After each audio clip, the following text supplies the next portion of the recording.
Vamos prosseguir na primeira carta de Paulo aos Coríntios. Nós chegamos ao capítulo 4. Essa é a 10ª mensagem no livro. Então, 1 Coríntios, capítulo 4, versos 1 a 5. Por favor, dê uma olhada aí próximo a você, veja se há alguém sem Bíblia. Se houver, compartilhe a sua Bíblia com o irmão, aquele que está aí perto de você, talvez não tenha uma Bíblia consigo. 1 Coríntios, capítulo 4.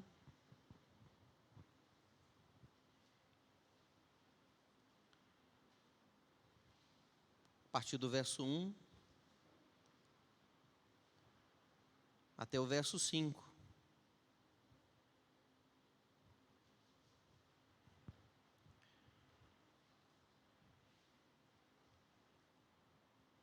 Esse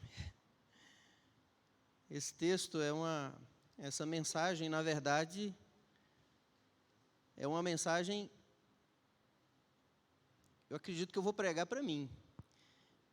Então, e para o pastor Júnior também, que está aqui.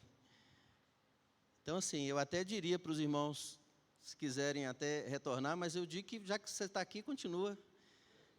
Fica aqui e veja o que Deus tem para falar conosco, pastores, né?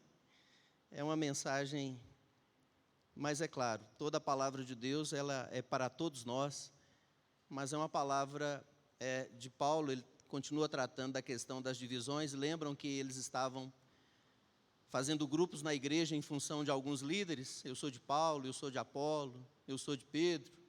Aí Paulo diz que nenhum deles deveria ser colocado em destaque. Depois Paulo retorna e diz que, embora eles não devessem ser colocados em destaque, se eles eram bons líderes, fiéis à palavra de Deus, eles deveriam ser honrados, deveriam ser respeitados, como chamados de Deus para a proclamação do evangelho que eles eram, mas não deveriam jamais ser colocados em uma posição que pertence só a Cristo. Então, agora ele aqui vai trazer uma palavra mais específica para os pastores e também para a igreja com relação a essa questão. Mas vamos lá, nós não podemos pular nenhuma parte da Bíblia, então nós vamos expor esse texto aqui dessa carta também. Diz assim, 1 Coríntios, capítulo 4, versos 1 a 5, nos diz: assim, os homens devem nos considerar servos de Cristo, encarregados dos mistérios de Deus. Além disso, o que se requer de pessoas assim encarregadas é que sejam encontradas fiéis. No entanto, pouco me importa se sou julgado por vós ou por qualquer tribunal humano. De fato, nem eu julgo a mim mesmo, pois, embora eu esteja consciente de que não há nada contra mim, nem por isso me justifico, pois quem me julga é o Senhor. Portanto, nada julgueis antes do tempo, até que venha o Senhor, o qual não só trará luz às coisas ocultas das trevas, mas também manifestará os motivos dos corações. Então, cada um receberá seu reconhecimento da parte de Deus. Vamos orar. Senhor, que as palavras dos nossos lábios, que o meditar do nosso coração sejam agradáveis diante do Senhor. Que no poder do Teu Espírito a Sua palavra venha a nós nessa noite, para o louvor da Sua glória. Nós te pedimos em nome de Jesus. Amém, Senhor. Amém. John MacArthur, ele disse que um dos jogos preferidos das igrejas é avaliando o pastor. Mas eu acredito que isso não acontece aqui não, pelo menos é o que eu acredito, né? Mas quando nós olhamos aí de forma geral, quando nós olhamos para um contexto mais amplo, quem é o pastor mais bem-sucedido? Quem é aquele pastor que é mais influente, mais talentoso? Qual que é o pastor mais eficaz da nossa cidade, do estado, do país, do mundo? Quem é aquele pastor que é o pastor, né? Há muitos anos atrás, eu recebi uma ligação de uma empresa de mídia aqui da cidade, e eles disseram: pastor, nós estamos fazendo a nossa relação de personalidades do ano aqui da cidade, e o senhor gostaria de concorrer à personalidade eclesiástica? Eu falei: mas o que é isso, personalidade eclesiástica? Ele falou: não, nós vamos avaliar aí quem é o melhor pastor, aquele pastor de maior destaque. E eu falei: olha, mas que critério que vocês usam? Primeiro precisava pagar para participar do negócio. Aí já fica ruim. E eu falei: olha, eu não vou participar não. Primeiro que eu vou perder. E depois, porque esses critérios aí, eu não acredito que eles sejam os critérios em que um pastor ele deve ser avaliado. Um pastor muito famoso, muito conhecido, Donald Carson, o pai dele também era pastor. Ele é um pastor mundialmente famoso, mas o pai dele não. E a maioria dos pastores não são. E ele escreveu um livro muito importante que se chama Memórias de um Pastor Comum. E é fantástico esse livro, porque a maioria dos pastores, eles não se tornam conhecidos. Claro que Deus, ele, cumprindo seus propósitos, ele levanta pastores para mobilizar a sociedade, para ser uma voz da igreja, mas a maioria dos pastores não segue por esse caminho. Então, há muita avaliação nesse sentido com relação a pastores, seja por pessoas, seja por membros das igrejas, seja por organizações. Então, os critérios são os mais variados, não é? Os critérios são o tamanho da igreja, a quantidade de livros que ele já publicou, o número de diplomas que ele possui, quantidade de cursos que fez, os locais onde ele já estudou, as conferências, em quais países ele já pregou, e aí segue por esse caminho. Agora, meus irmãos, por mais popular que essa prática ela possa ser, por mais comum que isso seja visto, isso é extremamente ofensivo a Deus. Essa é uma prática extremamente ofensiva a Deus. E é disso que Paulo ele trata aqui. Ele está tratando da verdadeira natureza e as marcas dos ministros de Deus. É o que ele traz aqui para nós. Ele trata de como deve ser a atitude da igreja para com o pastor e como que deve ser a atitude do próprio pastor para consigo mesmo. Porque às vezes tanto um quanto o outro erram com relação a si próprio. Então, ele coloca o ministro de Deus da perspectiva de Deus. É isso que Paulo está fazendo aqui. O ensino dele é que verdadeiros pastores, eles são avaliados pelos critérios de Deus e aprovados por sua fidelidade a Deus. Então, pastores, eles devem ser avaliados pelos critérios de Deus e eles devem ser aprovados em sua fidelidade a Deus. Paulo, ele deixa claro aqui que popularidade, personalidade, realizações, números, isso não influencia nada na perspectiva de Deus, nada na perspectiva de Deus. E sendo assim, irmãos, se essas coisas como números, personalidade, carisma, realizações, isso não influencia em nada na perspectiva de Deus, da mesma maneira, isso também não deveria influenciar em nada na nossa perspectiva também.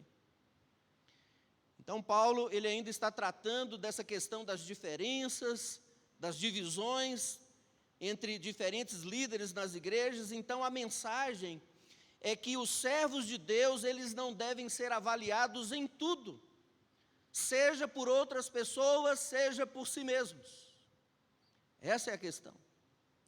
Então, todos os que são fiéis às Escrituras, na pregação, na sua vida, eles devem ser tratados de forma igual, porque onde há uma sã doutrina sendo pregada, onde há uma santidade de vida reconhecida, não há justificativa para comparação entre os servos de Deus. Não deve ser feita comparação entre um e outro.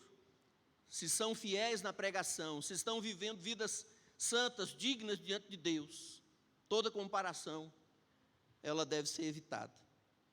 Então, Paulo, ele quer que fique claro para nós o propósito de Deus para os seus ministros. Quais são esses propósitos? Ele nos mostra aqui 3 questões. Ele aponta 3 questões do verdadeiro ministro, o verdadeiro pastor, o verdadeiro servo de Cristo. E a primeira questão que ele levanta para nós, que ele traz, é a identidade do pastor.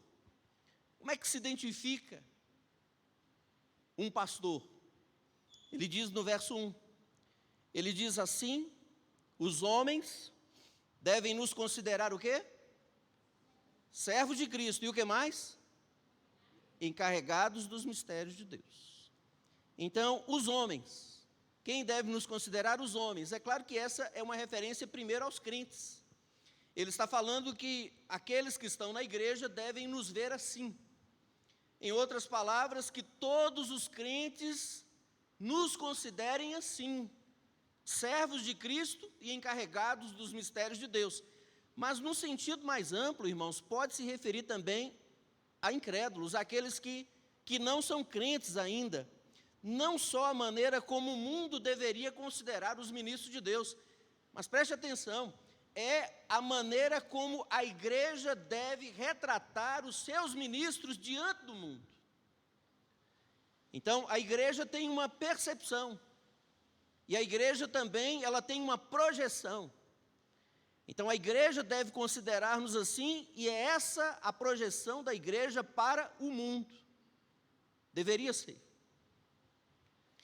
Então, meus irmãos, o ensino é que a igreja, ela não tem o direito de utilizar critérios humanos, como sucesso, popularidade, desempenho, graus e números, para tornar o evangelho mais atraente.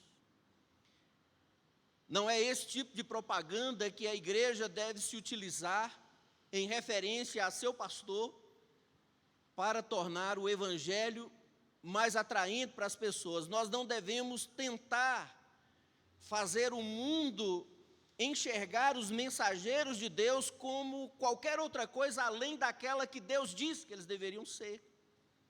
E Deus diz que eles devem ser vistos como servos de Cristo e como administradores dos mistérios de Deus. É assim que a igreja, ela deve ver o pastor, é assim que o pastor deve se ver, e é assim que nós devemos procurar ser vistos pelo mundo, ou nos mostrar ao mundo.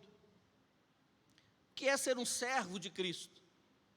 Algumas palavras são utilizadas no grego para servos, e essa palavra que Paulo ele utiliza aqui é um termo que faz referência aos mais inferiores remadores de um navio.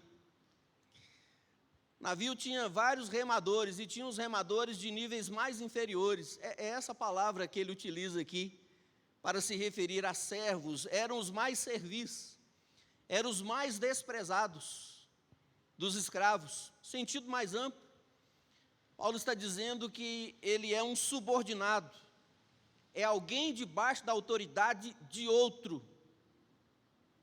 É assim que o mundo, a igreja, nós mesmos devemos nos ver como subordinados a outro.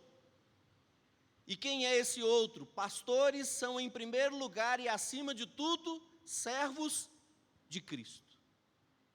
Servos de Cristo. Em tudo nós estamos subordinados a Cristo. Em tudo nós estamos sujeitos a Cristo.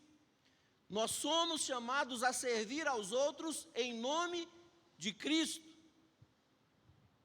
Mas nós não podemos servir aos outros a menos que nós estejamos servindo ao nosso Senhor. Um pastor não pode servir ninguém se ele não estiver servindo a Cristo. E nós não podemos servir ao Senhor a não ser que nós nos vejamos como seus servos mais humildes. Então, um pastor deve servir a todos, ao mesmo tempo em que ele tem apenas um só Senhor. Então, meus irmãos, eu sou servo de todos vocês, mas eu só tenho um Senhor sobre a minha vida, que é o Senhor Jesus Cristo. Isso é nos considerar servos de Cristo. Por que é importante nós entendermos isso, meus irmãos? É muito importante, sabe por quê? Porque olhar primeiro para as necessidades das pessoas é falhar com as pessoas e é falhar com Deus. Quando um pastor ele começa a olhar, em primeiro lugar, necessidades individuais das pessoas, ele está falhando com as pessoas. E ele está falhando com Deus também, porque um pastor que gasta todo o seu tempo em aconselhamento individual. Alguém ajude uma criancinha aqui, por favor, na lateral. Um pastor que gasta todo o seu tempo em aconselhamento, ajuda a igreja em que serve, ao mesmo tempo que ele investe pouco tempo na palavra, esse pastor, ele será incapaz de prestar a ajuda necessária às pessoas. Ele não poderá ajudar as pessoas. Por quê? Porque ele não saberá atender de maneira adequada, bíblica, as necessidades das pessoas. E isso geralmente leva a comprometer a verdade de Deus por causa dos desejos das pessoas.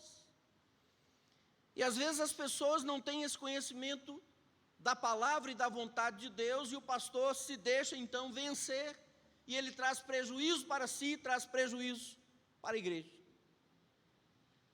Vocês se lembram da ajuda de Arão para o povo de Israel? Moisés subiu para o Monte Sinai. Arão permanece com o povo no acampamento e o povo começa a ficar impaciente. E o que o povo deseja na sua impaciência? Queremos que nos faça um Deus a quem nós possamos ver e seguir.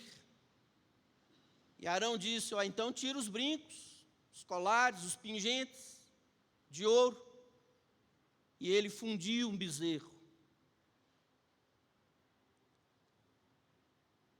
E Moisés, quando desce, ele fala, olha, que maldade é essa? O que esse povo fez com você para que você cometesse tal maldade contra esse povo? Então, irmãos, pastores devem ser, antes de tudo, servos de Cristo. Então, e só então, é que nós poderemos servir melhor as pessoas. Servir a Cristo é servir a sua palavra, que é a revelação da sua vontade. Então, um servo de Cristo, ele é um servo também das Escrituras. Nossa função é a de obedecer aos mandamentos de Deus revelados na sua palavra. Essa é a função. Então, o ministro de Deus, ele não pode depender do ponto de vista dos outros. As opiniões das pessoas, elas variam. Cada um tem uma opinião. É ou não é verdade? As opiniões divergem. E outra coisa, opiniões mudam. Como é que um pastor ele vai depender das opiniões das pessoas se dentro da igreja há opiniões diferentes? E se essas opiniões elas mudam? Então, a obediência do servo de Deus deve ser ao seu mestre, somente ao seu mestre. O desejo do servo de Deus deve ser agradar ao seu mestre. Paulo procurou fazer somente aquilo que o Senhor o chamou para fazer. Então, o ministro de Deus, ele não é, meus irmãos, chamado para ser criativo. O ministro de Deus é chamado para ser obediente. Ministro de Deus não é chamado para ser um inovador, ele é chamado para ser fiel. Servo de Cristo. E além de servo de Cristo, segunda característica da sua identidade é que ele seja encarregado dos mistérios de Deus. O que significa isso, encarregado? Literalmente a tradução é gerente de uma casa. Então, uma referência a alguém colocado numa posição de administração geral, de um núcleo familiar, da casa, cozinha, plantações, organização, tudo, responsável pelos outros servos. Ele está ali em nome do seu mestre, administrando a casa do seu mestre. Então, todo crente, Pedro ele fala isso, 1 Pedro 4,10, Todos os crentes são chamados para sermos bons administradores da multiforme graça de Deus. Todo crente é chamado para isso. Mas os pastores, eles são mordomos de uma forma muito importante. Pastores, o texto nos diz, são encarregados dos mistérios de Deus.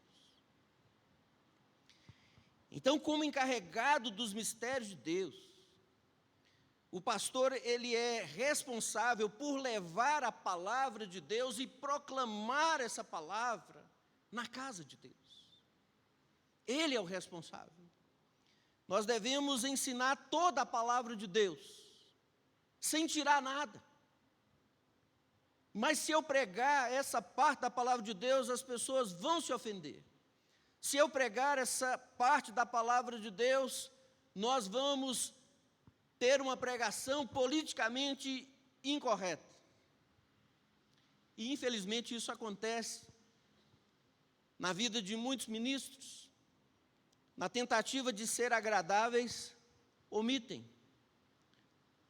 parte das Escrituras. E essa é uma das grandes razões da desnutrição espiritual na vida de muitos crentes.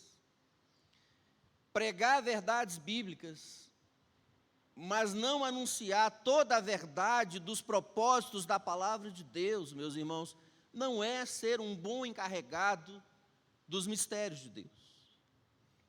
Porque como testemunhas de Cristo, nós nos comprometemos a dizer a verdade, toda a verdade, e nada além da verdade. Certa vez eu ouvi de um pastor já veterano. Ele diz o seguinte: olha, uma vez que você gaste algum tempo com pessoas nas casas delas, se você tiver um bom ministério de visitação, estiver com as pessoas nas casas delas, você não vai precisar gastar muito tempo preparando mensagem. Ele diz o seguinte, ele disse, olha, seja agradável com as pessoas e pregue qualquer coisa no domingo e elas estarão felizes.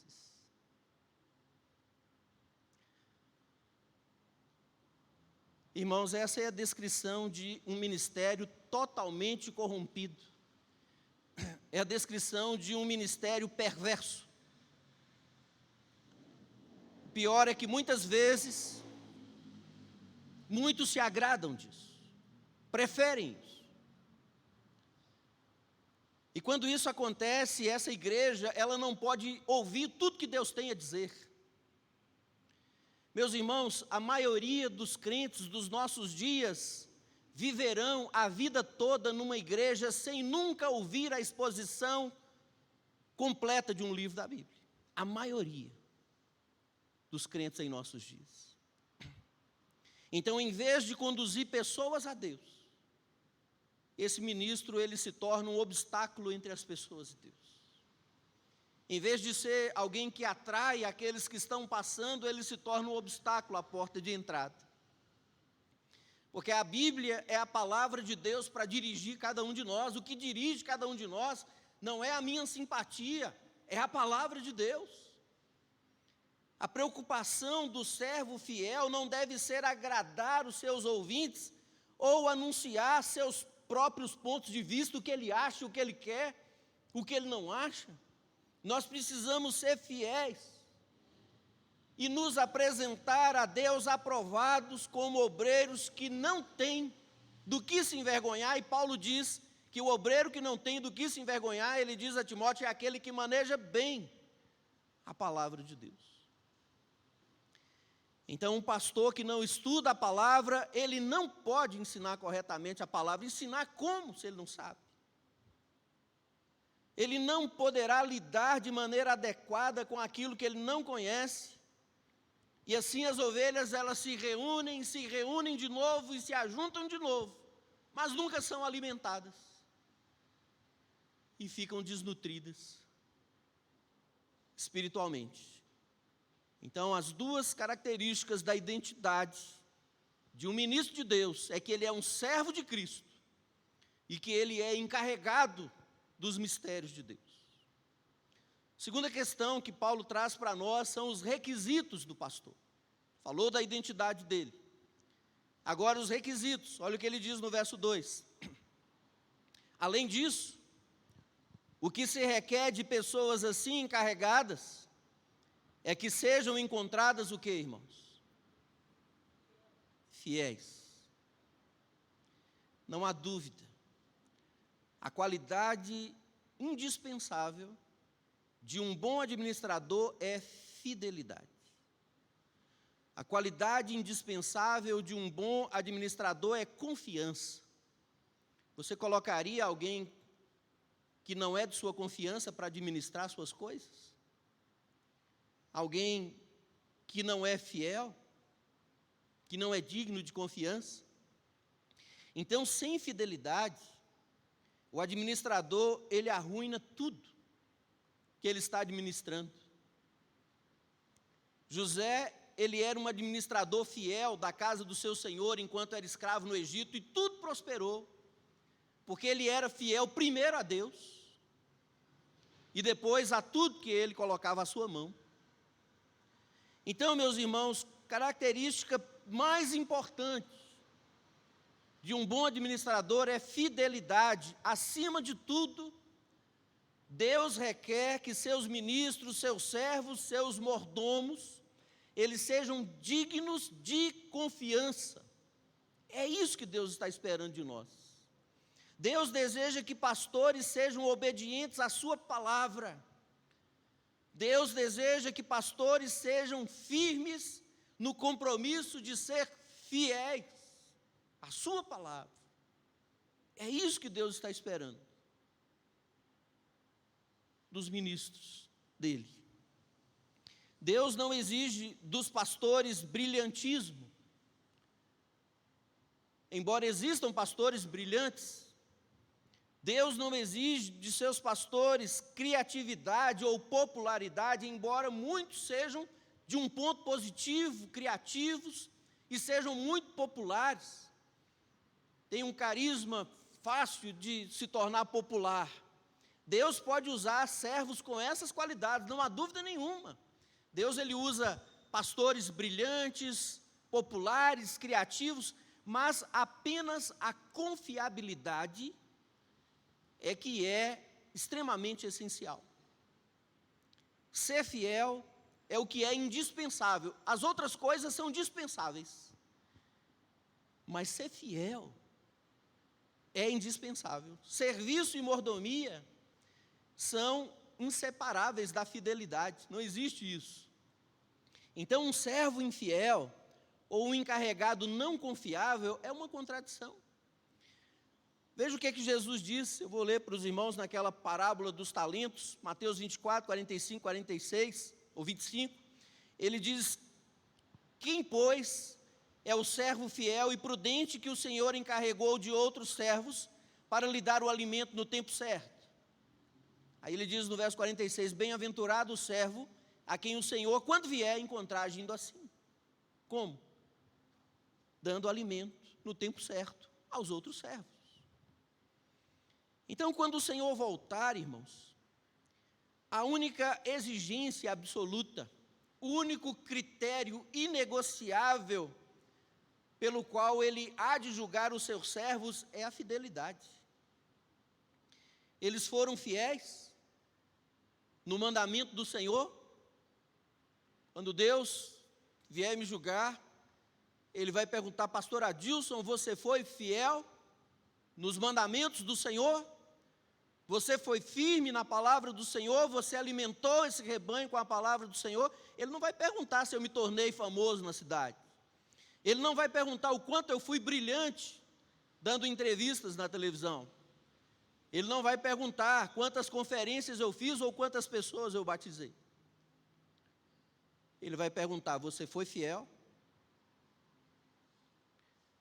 Meus irmãos, Deus, ele tem todo o suprimento necessário e ele supre de maneira abundante com a sua palavra, com o seu espírito, com os seus dons, com o seu poder. Tudo que o pastor pode dar, irmãos, tudo isso é suprimento de Deus, e tudo que o pastor pode dar é apenas a sua fidelidade em usar esses recursos. Deus já deu tudo. O pastor só precisa ser fiel. em usar esses recursos. Trabalho pastoral exige muito, mas é basicamente simples. É simples por quê? Porque ele consiste em tomar a palavra de Deus e alimentar com fidelidade o povo de Deus, proclamando verdades ocultas, os mistérios de Deus que Deus revelou. É bem exigente, mas é simples. E é nisso que ele tem que se concentrar. Então, não há glória humana nenhuma aqui, irmãos. Por isso que nenhum pastor está acima do outro. Porque não há glória humana, os recursos são de Deus. O pastor, ele tem que ser apenas fiel. O melhor que qualquer ministro faz é ser fiel. O melhor trabalho que um pastor pode fazer para Deus e para a igreja é ser fiel. E fazendo isso, nós estaremos apenas cumprindo o requisito bíblico. Terceiro ponto que Paulo nos chama a atenção é a avaliação do pastor. Olha o que ele diz aí nos versos 3 e 4. Ele diz: no entanto, pouco me importa se sou julgado por vós, ou por qualquer tribunal humano. De fato, nem eu julgo a mim mesmo, pois embora eu esteja consciente de que não há nada contra mim, nem por isso me justifico, porque quem me julga é o Senhor. Paulo não está aqui se vangloriando, não, irmãos. Ele não está se colocando acima dos outros crentes, não. Nada disso. O que ele diz sobre sua atitude com relação a si mesmo é o que qualquer um de nós deve dizer. Cada um de nós, como crentes, devemos dizer essas mesmas palavras que Paulo está dizendo aqui. Nós não devemos nos importar muito quando o nosso ministério é criticado ou quando ele é elogiado. É isso que ele está dizendo. Não esquenta a cabeça com elogios ou críticas, seja por outros crentes ou por quem quer que seja. Nós podemos tirar proveito do conselho espiritual de um amigo sábio, podemos tirar esse bom proveito, e nós podemos tirar proveito até mesmo de críticas de não crentes. Tudo isso nós podemos fazer, mas nenhum ser humano, o que Paulo quer deixar claro aqui é que nenhum ser humano, ou nenhum grupo de pessoas é qualificado para examinar e avaliar os servos de Deus. No que diz respeito ao seu serviço dedicado a Deus. É claro que existem situações notoriamente denunciadoras de infidelidade, isso precisa ser tratado. Nós não vamos seguir a qualquer um, e não vamos ouvir a qualquer um. Como eu disse aqui na semana passada, Deus tem nos dado tantos bons pregadores, e esses nós devemos ouvir, porque eles glorificam a Deus, eles estarão edificando a igreja de Deus, usados pelo Espírito de Deus. Mas o que Paulo está dizendo aqui, meus irmãos, é que ninguém está qualificado para examinar os servos de Deus, nem nós mesmos. Somos qualificados para determinar, pastor Júnior, essa coisa por nós mesmos, nem nós somos qualificados para isso. Nenhum crente, e nesse contexto, especialmente ministro de Deus, deve ficar muito preocupado com essas avaliações, porque só Deus é que sabe a verdade. Quem conhece a verdade é Deus. E aí ele traz para nós a questão da avaliação dos outros. Verso 3. No entanto, pouco me importa se sou julgado por vós ou por qualquer tribunal humano. De fato, nem eu julgo a mim mesmo. Então nós não devemos ficar ofendidos quando nos criticam, e nem devemos mostrar falsa modéstia quando nos elogiam. Um pastor, é claro, ele não deve ser insensível às opiniões, aos sentimentos, às necessidades do seu povo. Um pastor não deve ser insensível, claro que não. Uma palavra sincera de agradecimento depois de um sermão pode ser encorajadora, e muitas vezes é. Uma crítica útil pode ser um corretivo necessário, pode ser até uma bênção na sua vida. Mas nenhum ministro, que Paulo quer deixar claro aqui, é que nenhum ministro, ele pode permanecer fiel à sua vocação, se ele permite que a igreja ou qualquer outra pessoa decida se a sua motivação é certa ou se ele está trabalhando dentro da vontade de Deus. Por quê? Porque o conhecimento dos fatos é sempre impreciso. Porque a compreensão das coisas é sempre imperfeita, críticas e elogios são imperfeitos, imprecisos, porque não conhecem tudo.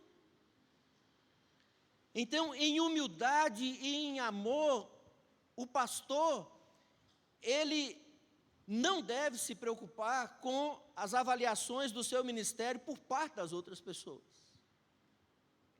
com certas pressões, porque senão não há ministério. Spurgeon, pastor Júnior, ele diz que todo ministro de Deus tem que ser surdo de um olho, surdo de um ouvido e cego de um olho, senão ele não pastoreia. É isso que Paulo está dizendo aqui. Mas isso não diz respeito apenas aos outros, irmãos. Isso diz respeito a nós mesmos. Às vezes nós somos pressionados pelos outros. Tem quem não gosta do pastor e pressiona o pastor. E tem quem gosta demais e pressiona também o pastor, porque gosta. Mas Paulo falou, olha, não se deixe pressionar. E quando nós mesmos nos pressionamos? Então Paulo está falando aqui sobre a própria avaliação. Ele diz no verso 4, pois embora eu esteja consciente de que não há nada contra mim, nem por isso me justifico, porque quem me julga é o Senhor. Então, o pastor ele não deve se preocupar também com a sua própria avaliação do seu ministério. O ministro maduro, ele não confia no seu julgamento nessas coisas mais do que confia no julgamento das outras pessoas. Ele sabe também que ele é imperfeito, impreciso. A nossa própria avaliação pode ser tão confiável quanto a de qualquer outra pessoa. E às vezes as pessoas que não gostam falam bem assim, olha, há uma insatisfação generalizada contra o pastor, e aqueles que gostam demais falam, pastor, está perfeito, continua nessa linha que está tudo bem do jeito que está. E aí a gente muitas vezes pode cair tanto de um lado quanto do outro, né? Porque introspecção espiritual, irmãos, é muito perigoso. Pedir a Deus que sonde nosso coração é uma coisa, mas introspecção espiritual é algo muito perigoso, porque o pecado conhecido, ele precisa ser enfrentado e confessado. Deficiências detectadas devem ser corrigidas. Então, não tem que ficar manipulando essas coisas dentro do nosso coração. Agora, nenhum crente, e aqui nenhum de nós, irmãos, por mais que esteja avançando, é capaz de avaliar com precisão a sua própria vida espiritual. Nós precisamos depender em tudo de Deus. Sempre nós costumamos ter uma visão mais favorável de nós mesmos, não é verdade? Nós somos misericordiosos demais conosco. Lembram de Davi, quando Natã contou aquela parábola para ele, do carneirinho? Olha, chegou um visitante na casa do moço lá, e tinha um vizinho dele que só tinha uma carneirinha, comia no prato dele, bebia do copo dele, colocava para dormir juntinho dele, só tinha ela, era a vida dele. Mas o vizinho não quis matar das suas ovelhas e pegou a do vizinho, era a única que ele tinha, e matou. E ofereceu um banquete para o seu visitante. Davi falou, esse homem deve ser morto. Natã diz, pois esse homem é você. Irmãos, muitas vezes nós culpamos os outros aquilo que nós absolvemos a nós mesmos. Então nós sempre temos uma visão mais favorável de nós mesmos, é por isso que nós não temos uma avaliação tão precisa, nós temos essa tendência de autojustificação, e isso nos leva a conclusões equivocadas. Então, eu não posso fazer essa avaliação precisa. Paulo, ele sabia que não tinha nenhum pecado grave que pesava contra ele, ele sabia que não tinha uma grande deficiência na sua vida, é isso que ele diz: olha, eu não estou encontrando nada na minha vida, mas ele tinha consciência de que podia estar errado nessa avaliação. E mesmo sendo um apóstolo, ele poderia estar errado no seu próprio coração. Agora, se Paulo podia estar errado no seu próprio coração, eu também não posso? Se Paulo, ele contempla a possibilidade de estar errado, não é possível que você também possa estar errado em algum momento? Então, meus irmãos, por isso que Paulo não procura se justificar. Mas isso não deixou Paulo perturbado, hein? Ele não ficou perturbado por causa disso. Ele não se orgulhava em saber que não tinha nada de errado, mas ele também não se preocupava de estar enganado. Sua própria avaliação, favorável ou desfavorável dele, não fazia diferença alguma. A única avaliação que faz diferença, meus irmãos, qual que é? A de Deus. É a de Deus. Então, para com esse negócio de querer parecer bom para os outros. Nós precisamos parecer bons e fiéis diante de Deus. Quando um pastor se coloca aqui para pregar, ele está ministrando a Deus em primeiro lugar. Mas sempre há aquela tentação, não é? Lá dentro do coração, o que é que as pessoas vão achar? Como é que é? Será que estão gostando? Então, meus irmãos, é preciso uma vigilância constante. Será que eu devo dizer isso? Será que não vai ofender? Vigilância, todo momento, porque a única avaliação que faz a diferença é a do Senhor. Um pastor, ele serve espiritualmente o seu povo somente quando ele é um servo fiel de Cristo e quando ele é um bom encarregado dos mistérios de Deus. E só Deus é o juiz verdadeiro. Só Deus é capaz de dar o verdadeiro juízo de valor espiritual desse serviço. É por isso que Paulo traz para nós o terceiro aspecto dessa avaliação. E último, que é a avaliação de Deus. Ele já nos falou da identidade do ministro e agora ele está nos falando da avaliação. E agora, por último, ele traz a avaliação de Deus. Olha o verso 5. Portanto, nada julgueis antes do tempo, até que venha o Senhor, o qual não só trará à luz as coisas ocultas das trevas, mas também manifestará os motivos do coração. Então cada um receberá seu reconhecimento da parte do Senhor. Olha o que Paulo está dizendo aqui: o Senhor não só trará à luz as coisas ocultas das trevas, mas também manifestará os motivos do coração.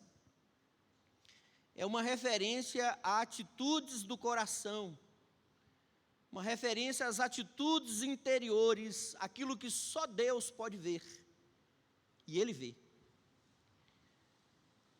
Quando João tem a visão de Cristo glorificado no meio da sua igreja, ele diz que vê aquele que anda com olhos como que de fogo no meio dos candeeiros de ouro.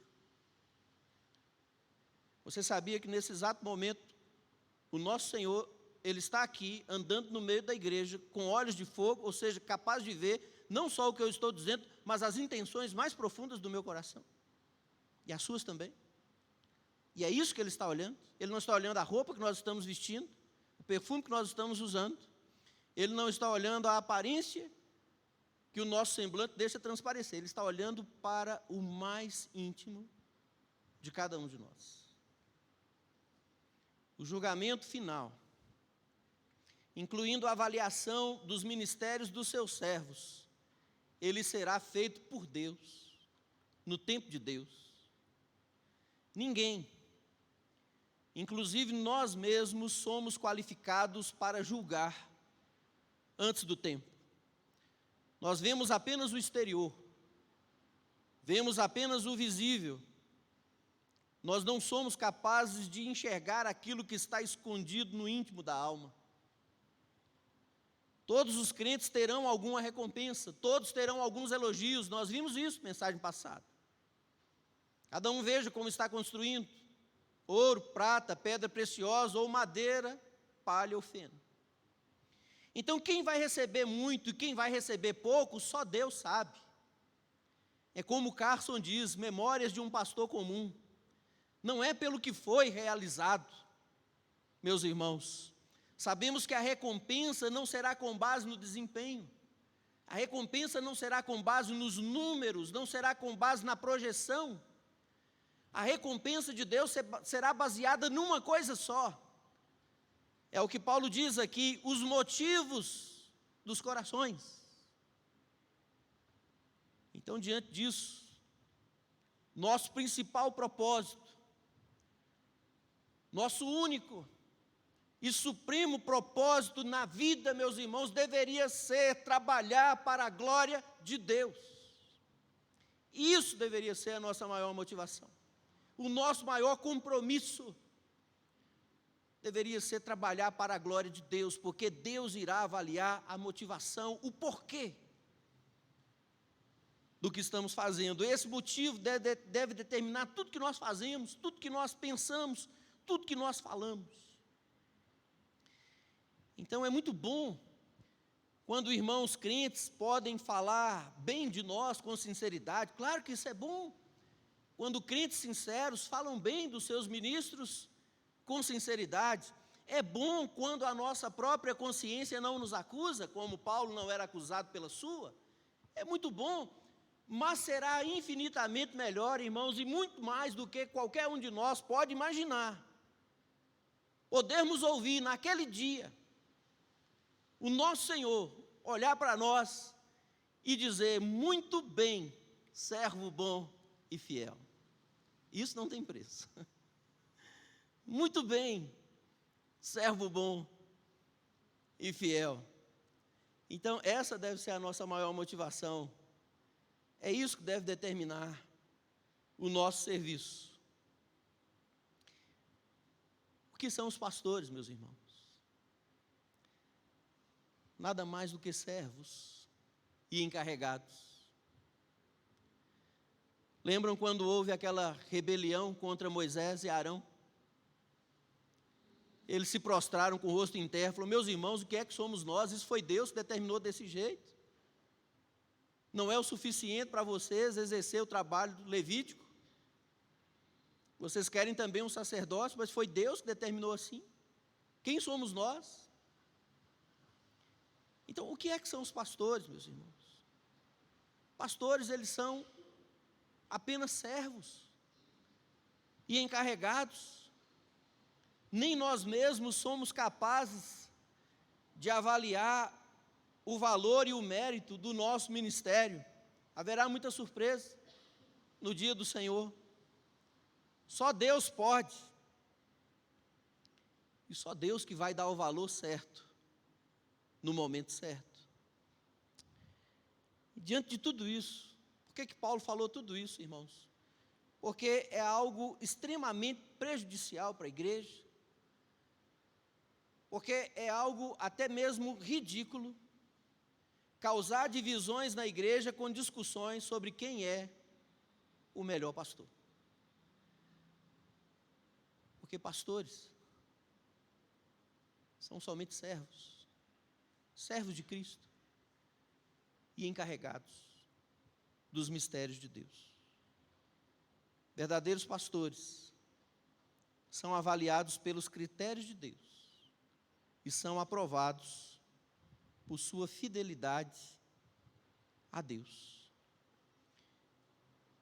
Eu tenho um prazer enorme, uma alegria enorme de servir a igreja, de servir o povo de Deus.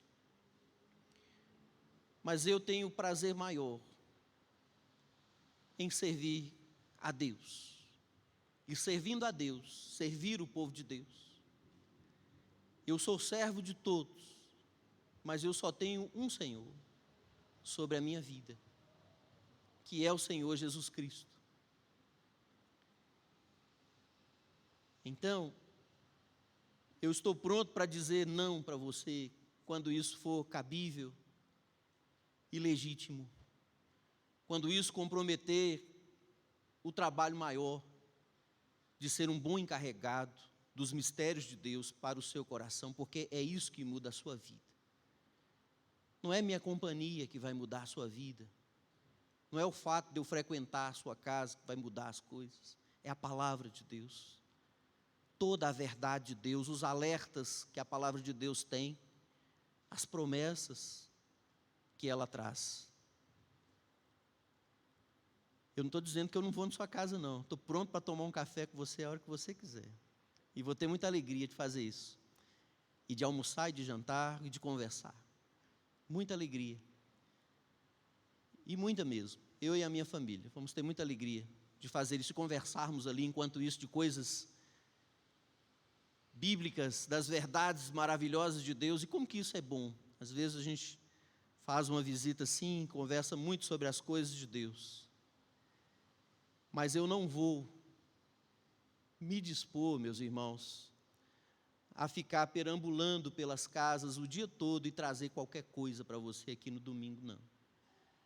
Porque isso não é digno de um servo de Cristo e de um encarregado dos mistérios de Deus. Que Deus avalie e pese a minha vida e o meu ministério. Quanto a mim, eu estou muito tranquilo, mas isso não é garantia de que está tudo bem. Mas eu descanso na alegria de saber que quem me julga é Deus. E é Ele que me capacita, e Ele que me conduz, e Ele dá o seu Espírito para a igreja, para suprir as suas necessidades, e Ele dá o poder do seu Espírito, Ele dá a sua palavra, Ele dá dons a cada um dos irmãos, para que o ministério prossiga, de maneira que não há o ministério do pastor Adilson. Há um ministério pessoal meu, assim como há um ministério pessoal seu. Mas o ministério é da igreja, que o Senhor confiou à igreja. Então, que Deus nos abençoe, que nós tenhamos a visão de Deus para avaliar as coisas de Deus. Não falei que a mensagem era para mim e para o pastor Júnior? Vocês nem precisavam ter ficado, né? Para ouvir, né, Cláudio? Era só para mim e para o pastor Júnior. Então, que Deus abençoe a cada um de nós.